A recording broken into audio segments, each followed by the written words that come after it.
Hello friends, नमस्कार। आज हम लोग मॉनेटरी पॉलिसी के ऊपर बात करेंगे जो कि आज सितंबर 30 तारीख को जो है आरबीआई की तरफ से आया है। तो इस पॉलिसी के हिसाब से इन्होंने रेपो रेट को 50 बेसिस पॉइंट से बढ़ा दिया और इमीडिएट इफेक्ट रहेगा। मतलब यहाँ पर इनके हिसाब से इंटरेस्ट रेट्स को जो है मार्केट में जो है बढ़ाना चाहिए और इसके पीछे बहुत कारण होंगे ज़रूर, बट इनके हिसाब से अभी रेपो रेट जो है 5.4 था तो वो 5.9% हो जाएगा।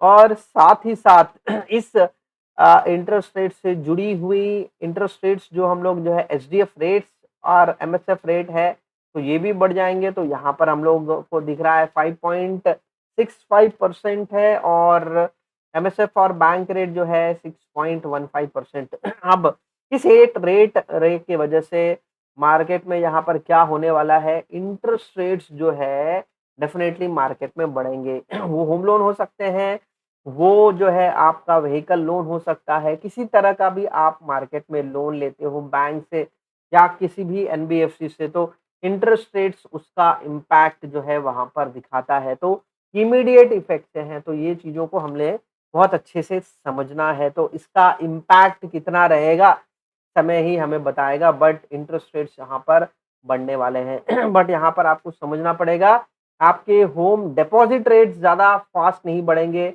जबकि आपके लोन रेट्स जो है बहुत ज़्यादा बढ़ जाएँगे। अब इस पॉइंट के साथ अगर हम लोग समझते हैं, तो अभी इस पर्टिकुलर टाइम में इन्फ्लेशन एक बड़ी समस्या है। तो basically withdrawal of accommodation accommodative stance बता रहे हैं। मतलब जहाँ पर हम लोग इन्फ्लेशन को कंट्रोल करने के इसमें लगे हैं, ग्रोथ को हम लोग जो है पीछे बैक स्टेप हम लोगों ने ले लिया है। तो इनडायरेक्टली बताने का मतलब ये है कि इन्फ्लेशन को कंट्रोल करना बहुत ज़्यादा ज़रूरी है रादर दैन ग्रोथ की तरफ ध्यान दें, क्योंकि इन्फ्लेशन अगर बढ़ जाता है तो इकोनॉमिक एक्टिविटीज़ पे इम्पैक्ट बहुत ज़्यादा दिखता है। तो इसलिए इन्फ्लेशन को कम करना बहुत ज़्यादा ज़रूरी है, वो यहाँ पर हो रहा है। अब यहाँ पर बात करते हैं ग्लोबल इकोनॉमी की सिचुएशन क्या है।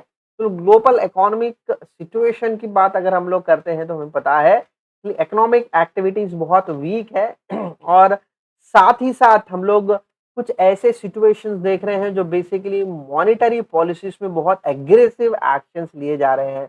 तो बेसिकली एग्रेसिव एक्शंस का मतलब क्या है, इंटरेस्ट रेट्स को इवन वहां पर भी बहुत ही एग्रेसिवली बढ़ाया जा रहा है। तो हर एक पॉलिसी मीट में जो है 50%, 55% जो है 50 बेसिस पॉइंट, 75 बेसिस पॉइंट को बढ़ाया जा रहा है। मतलब इतने रेगुलरली, इतने जल्दी जल्दी जो है कभी इंटरेस्ट रेट्स को देखा नहीं गया है। तो ये काफी इम्पोर्टेंट पॉइंट है। और एक और चीज हमें यहाँ पर देखने को मिल रहा है कि इस एग्रेसिव स्टैंड्स के वजह से जो है बहुत ज्यादा जो है सेलिंग हम लोग इक्विटी मार्केट में देख रहे हैं, बॉन्ड मार्केट में देख रहे हैं और साथ ही साथ यूएस डॉलर जो है पिछले 20 साल में स्ट्रेंथ इतना हम लोगों ने देखा नहीं है। मतलब आपको पता होगा कि सब जितने भी ट्रेडिंग्स होते हैं, जितने भी जो है डील्स होते हैं, international trades, global trades, investment, सब सब जो है यूएस डॉलर में होते हैं। तो अब करंट सिचुएशन की बात करेंगे तो जो है एफआईआईस या एफडीआईस जो है इक्विटी बॉन्ड मार्केट यूएस जो है, तो दोनों में जो है सेल ऑफ कर रहे हैं और सेल ऑफ करने के बाद जब यूएस डॉलर जो है डिमांड क्रिएट होता है, इंडियन मार्केट से सिंपल बात करते हैं, इंडियन मार्केट से पैसे बाहर जा रहा है, तो डेफिनेटली होगा कैसा है कि आपको यूएस डॉलर का डिमांड बढ़ेगा। तो जब यूएस डॉलर का डिमांड बढ़ता है तो इनडायरेक्टली समझना है कि आपकी करेंसी में डेप्रिसिएशन होने वाला है। और वही चीज यहाँ पर बताया जा रहा है कि emerging market economies are facing intensified pressure from retracement of portfolio flows, currency depreciation, reserve losses, financial stability risk besides global inflation. मतलब आपको समझना है कि ग्लोबल इन्फ्लेशन तो समस्या है ही, बट क्योंकि एफआईआई उस मार्केट से पैसे बाहर निकाल रहे हैं, उस वजह से रुपी डिप्रिशिएट हो रहा है, पोर्टफोलियो आउटफ्लो हो रहे हैं, रिजर्व्स कम हो रहे हैं, फाइनेंशियल स्टेबिलिटी रिस्क में है। तो ये सब चीज़ें जो है एडवर्सली इम्पैक्ट कर रहे हैं इमर्जिंग मार्केट इकोनॉमीज़ में।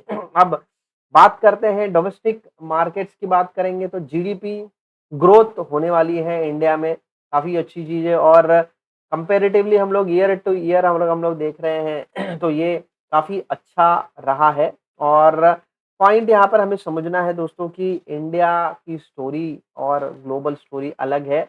इंडिया में ग्रोथ होने वाला है, ग्रोथ थोड़ा-सा धीमा होने वाला है बट इंडिया ग्रो करेगा। रिसेशन इंडिया के तरफ फिलहाल तो कोई ऐसे आसार नहीं है नज़र आ रहे हैं। तो यहाँ पर एक छोटी-सी समस्या है और समस्या क्या है?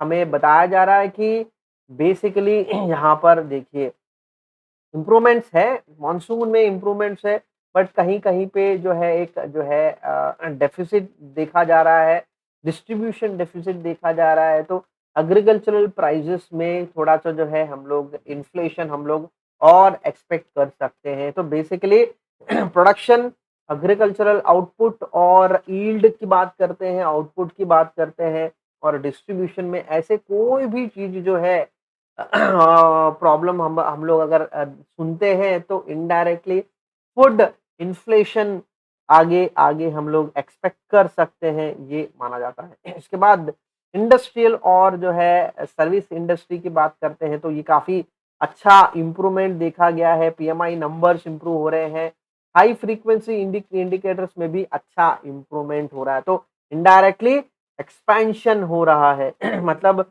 पीएमआई नंबर्स अगर 50 से ज़्यादा होते हैं तो उस इकोनॉमी की इकोनॉमिक एक्टिविटीज़ अच्छे हैं, ये हमें पता चलता है। तो काफ़ी इम्पोर्टेंट है, अर्बन कंज़म्पशन बढ़ेगा, रूरल डिमांड भी बढ़ेगा क्योंकि हमें पता है फेस्टिवल सीज़न आ गया है, फेस्टिवल सीज़न के समय नॉर्मली जो है हम लोग जो है कंज़म्पशन बहुत ज़्यादा करते हैं, तो वो काफ़ी हमें नज़र आ रहा है। तो साथ ही साथ अगर हम लोग देखते हैं तो सीपीआई के नंबर के वजह से आरबीआई ने आज जो है 50 बेसिस पॉइंट को बढ़ाया, तो वो यहाँ पर नज़र आ रहा है। 7% का नंबर आ गया था, पिछला नंबर 6.7 था, तो इस वजह से भी यहाँ पर चीज़ों को देखा प्रॉब्लम देखा जा रहा है। तो इसके साथ अगर हम लोग बाकी के डेटा की तरफ अगर हम लोग नज़र डालते हैं, तो यहाँ पर देखेंगे इंडिया का फॉरेन एक्सचेंज रिज़र्व कहाँ पर है? देखिए कितना बड़ा डिप है।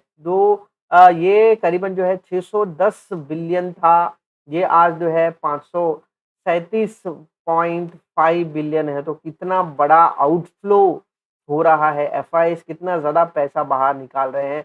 तो रुपये को स्टेबलाइज़ करने के लिए आरबीआई जो है अपने जो है इस जो है फॉरेन एक्सचेंज रिज़र्व के ऊपर प्रेशर है। तो वही चीज़ हम लोग ऊपर देख रहे थे कि आपके रिज़र्व्स के ऊपर जो है प्रेशर हो रहा है, तो ईज़ ऑफ यहाँ पर हम लोगों को वो पता चल रहा है। तो देखिए कितना बड़ा नंबर है और ये एज़ ऑन सितंबर 23, 2022 काफ़ी बड़ा डिप है दोस्तों। तो और डेफ़िनेटली जब एफआईआईज़ इंडिया से पैसे बाहर निकाल रहे हैं, तो आपके इकोनॉमिक जो है नंबर्स के हिसाब से देखते हैं, तो ये काफ़ी पॉइंट भी मैटर करता है।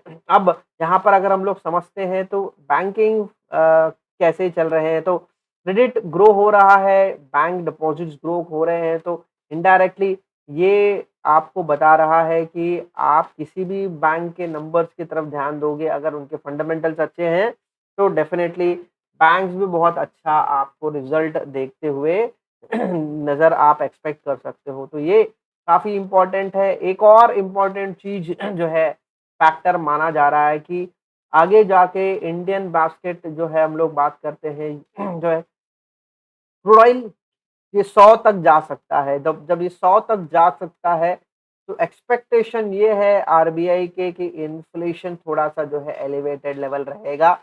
तो ये नॉर्मल आने में थोड़ा-सा समय लग सकता है और ये कब तक आ सकता है, ये 4th क्वार्टर मतलब इस साल के जो है चौथे क्वार्टर में हम एक्सपेक्ट करेंगे कि ये 6% से नीचे आ जाए। मतलब यहाँ पर आपको समझना है कि हमें पता है कि 6% और 2% ये 6% और 2% के रेंज के अंदर जो है हमारा इन्फ्लेशन होना चाहिए। अभी फ़िलहाल ये 7% है, तो ये 7 से ये 6 से नीचे कब आ सकता है? प्रोजेक्शन के हिसाब से एज़ पर आरबीआई ये चौथे क्वार्टर में है। तो डेफिनेटली जब इन्फ्लेशन कूल ऑफ होता है तो उसका इंडिकेशन आपको स्टॉक मार्केट में नज़र आएगा और वो स्टॉक मार्केट का इम्पैक्ट ये है कि इंटरेस्ट जो है इंटरेस्ट रेट्स कंट्रोल में होंगे और वहाँ से फिर धीरे-धीरे हम लोग एक्सपेक्ट कर सकते हैं कि मार्केट एक बॉटम आउट आ चुका है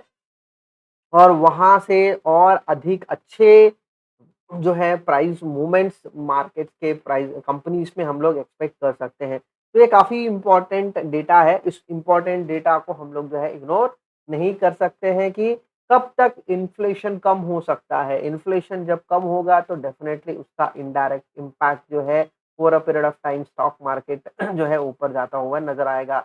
और इन्फ्लेशन जब तक कंट्रोल में नहीं आता है तो मार्केट डेफ़िनेटली इस तरीके से जो है आपको ऊपर नीचे रह जाते दिखेंगे। तो ये तब एक्सपेक्टेड है ये 4th क्वार्टर 5.8% के हिसाब से ये बता रहे हैं। तो हमें इंतज़ार करना पड़ेगा, देखना पड़ेगा तो आप एक्चुअली अभी इस पर्टिकुलर डेटा के हिसाब से मार्केट कहाँ पर रहेगा?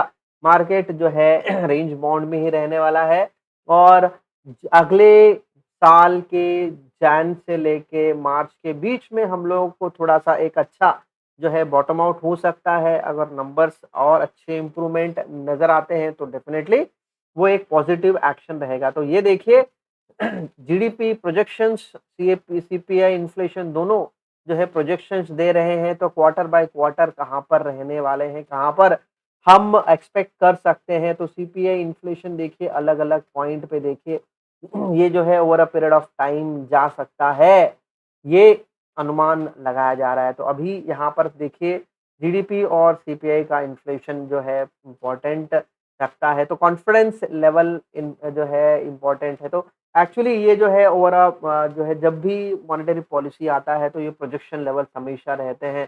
तो रेंज मैक्सिमम रेंज ये रहता है और जैसे सिचुएशन थोड़े से जो है एज़ पर एक्सपेक्टेड नहीं चलते हैं, तो ऑटोमेटिकली हो क्या जाएगा, वो जो है थोड़े से एक्सट्रीम लेवल पे पहुँच जाता है। तो इनडायरेक्टली आरबीआई का कहना है ये है कि जो डेटा हमारे पास आएगा, उस डेटा के हिसाब से हम लोग एक्शन लेंगे।